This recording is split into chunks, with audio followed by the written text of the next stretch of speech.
We've talked on the show about insight and whether insight is helpful in terms of changing your mental state and physical state. Today on the podcast, I want to talk about why insight is important, but not enough, because the body changes not because we think about things, but because we allow things to reset. So stay tuned.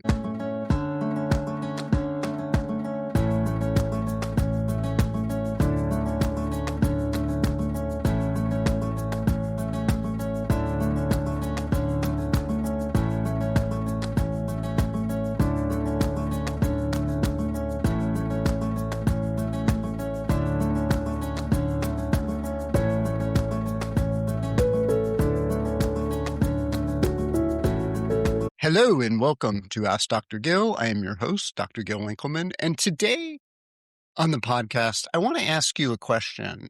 Have you ever understood exactly why you react to something the way you do and then still react the same way? And knowing that doesn't stop you from having that reaction. And I'm going to get to a minute why that is happening and why that's important to understand. But knowing your attachment style doesn't necessarily mean that you're not going to react in that way based on the attachment style, or understanding your childhood dynamics isn't going to make you not react in a particular way. Or if you can name your trauma, you may still react in a way that the trauma is alive and well. And your body will still brace, you still might collapse, you might get anxious, you might get inflamed.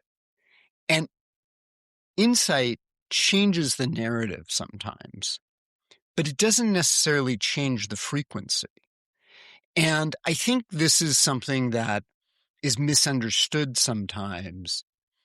And the thing is that we have people talking about this in the literature, in podcasts, and so forth. The Body Keeps the Score, Bessel van der Kolk, Gabor Mate talks about this, Peter Levine. I mean, there's lots of people talking about this. And yet we still seem to fall back into this idea that if I understand it, it should be fixed. If I see the pattern, I should stop. And I think that what we don't understand is the visceral level, the embodiment of this. Only the nervous system can help us feel safe. And the thing about it is that it's a frequency state, not a concept or a conceptual state. It's more about how does the physiology experience the world, not how does our intellect experience the world. And unfortunately, or fortunately, we live in a society that pulls those two things apart. And I actually heard this years ago about, and I can't remember who it was now, talking about neckties. That neckties are something that cut off our heart from our head,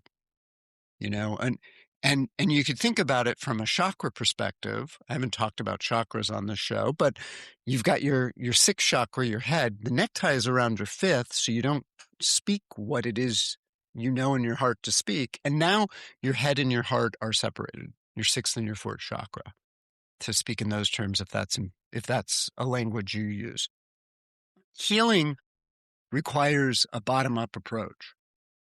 And there are aspects of this, and I can talk about this in terms of the chakras at a later time, because oftentimes it's the first, second, and third chakras that determine what we're going to do in the world, because those are the ones that are about us living in the world. And it's easy to say, oh, I'm not going to get upset at the other drivers. I love using this example, because it's so universal for us and innocuous, for most of the time. I'm not going to get upset about the other drivers. But then when you get behind the wheel and you start driving, you start cursing them out. That's part of the dynamic that's happening, right? Now, awareness is important because what awareness does is it helps us see the pattern. And I don't want to underestimate that fact and say, oh, it's not important, because it is important. Because without knowing it, you don't know that you're doing what you're doing. If you don't know you get angry when you're driving and don't have an insight about that, you can't change your behavior. If you don't know that you have an anxious attachment style, you can't calm yourself down when you're feeling anxious in your relationship. And neither can your partner, right? And so knowledge is important. I don't want to say that it isn't. Insight gives us meaning sometimes, or perspective, or a narrative coherence. But it doesn't relax the bracing. It doesn't shift the autonomic nervous system, and it certainly doesn't restore energetic flow properly. And the metaphor I'm going to use is a surfing metaphor because that's, I like surfing. Just knowing if you're watching from the beach and you're watching someone catch a wave, just having that insight, oh, well, they paddle and then they stand up. That doesn't mean that when you go out to the water that you're going to be able to know how to pop up and balance on a board. And there's muscular contractions that need to happen to allow that to happen. And most of it, by the way, is core strength. And for a lot of people, they can't grab that. They don't have that core strength, at least not at the get-go. And so they find it extremely hard. I remember I took a friend surfing one time, and it wasn't the core strength that was the issue for him. It was his neck strength. And he said, oh, my neck. The next day he says, oh, my neck hurts so much.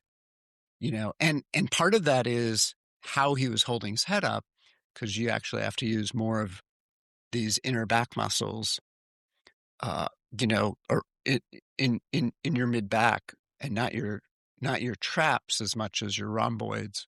I'm getting a little too technical here, but that's sort of the same idea. It's like, how do you build these energetic muscles so that you can deal with the situation in a particular way? Now, once you're in the water, you have to be in the water, rather. You have to be in the water to engage those muscles in the appropriate way. You can't necessarily do that without trying. And so this is, but the insight, oh, I need to hold my back up in a particular way. That's the intellectual piece of it that's important. And then there's another aspect, which is, how do you use that muscles? How do you create the muscle memory? And I think that oftentimes psychology is similar, right? Therapy provides the context of the training in certain ways and the awareness, but life is what gives you the experience of that. And so oftentimes when we're learning something new in relationship, for example, it's really useful to let the other person know, hey, this is new for me. It's like putting the sticker on your car, this is a new driver. Student driver, stay back, be patient, whatever it is. It's that idea. And sometimes I joke with friends. It's like when you're learning something new, you need a sticker on your forehead that says, I am learning how to manage my anger, or whatever it is. Please be patient. I mean, it's kind of that same idea. And as you kind of learn and experience situations, you begin to change your behavior, right? But awareness is part of that, but it's the embodied state that is the other energetic state. So I'm going to take a quick break, and on the second half of the show, I'm going to talk about this in terms of frequency and what you can do about it. So stay tuned.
Hello and welcome back to Ask Dr. Gil. I am Dr. Gil Winkelman, your host. And today on the podcast, we're talking about why insight isn't enough and when awareness doesn't change the body and what it is that you need to do to change. Before I continue, what I want to just remind people is if you have any questions or comments, feel free to email me at info at askdrgil.com, askdrgil.com. And I'm really happy to answer questions if you have them. And you can also check out my website. There's a form on there. It's askdrgil.com, askdrgil.com. And be sure, if you go there, to check out my courses. I'm actually offering one in March that you can check out in person in Hawaii. And I haven't put up yet how to sign up. It's through my local yoga studio that I'll be doing it. And so they're handling all the signups. So I'll put a link on there when I get it from them. And so you can sign up that way. So let's talk about what we do with the insight, because I think, again, the insight is important. What do we do with it? And I think I mentioned at the beginning that it's repetition. Well, what are we repeating? And so the awareness is about understanding, oh, here I am. I'm going to experience this and feel this and notice what's going on internally. So you're noticing when the felt sense, what do I mean by that? I mean, what do you feel like in your body? And you can do that right now. You can kind of check in, take a deep breath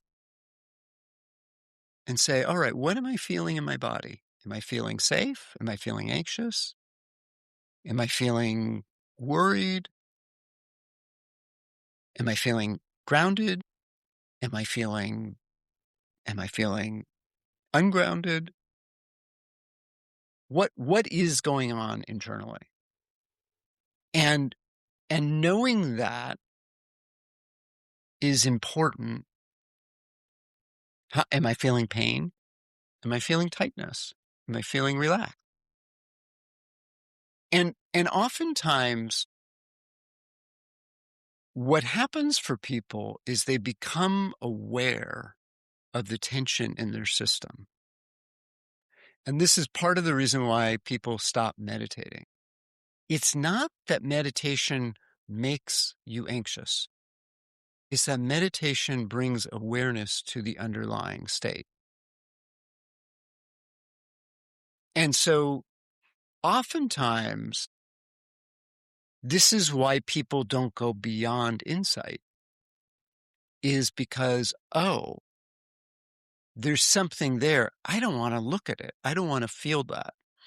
And the thing is that feeling the experience allows it to move. There's nothing you need to necessarily do about it. There's no blame. Right? There's no blame. There's no, oh, this would be different if. It's more about how do I experience this state and allow it to shift, because it will shift every time. Everything shifts. Everything is always shifting. And so being aware of those micro shifts in the felt sense gives us space to sort of allow the nervous system to relax. And then you begin to start having a new relationship with the experience, with the symptoms. And, and I just want to say that sometimes we require, I'll say, palliation before we can move on. And the example I am thinking of is it's really hard to meditate if you have a migraine headache. Having had migraine headaches, I can attest to this personally. It's really hard to meditate when your head is pounding. And so taking something to relieve the headache, there's no shame in that, right? I mean, you certainly want to understand the underlying cause of that, however that meaning is, right? Either physiologically, emotionally, spiritually, whatever that is. But in the moment, you're not going to figure it out. And I think it's important to recognize that. And so what I'd like to offer is some practical ideas here. Ask yourself, where does my body tighten or tense when I talk about a particular issue? Do I have trouble bringing the issue up at all? Does my breathing change? Does my posture change? What happens if I soften 1%, 2%, 3%, like low level? What happens? How does it shift? And it's interesting because in yoga, one of the things I've learned is if your hips are tight, your jaw is tight, and vice versa. So if you can loosen one, the other will loosen. And so oftentimes there are energetic and vibrational patterns that store in the muscles, but they mirror each other in different ways. And so that's kind of the piece about it that kind of comes through. So I'm going to leave you with that. I hope you really enjoyed this. Be sure to check out the workshop that I'm offering in March, and I will do something similar online, just so you know. The title is Listening Beyond Symptoms, How to Let Go of Our Embodied Stories and Heal. And so the focus of it is, how is the energy body speaking to us? And what are the stories we tell ourselves that we need to uncover to allow for healing? And oftentimes, and I've talked about this on the show multiple times, oftentimes we tell ourselves stories about our health that prevent us from healing. So check it out on my website. Thank you so much for joining me today, and I look forward to seeing you next time.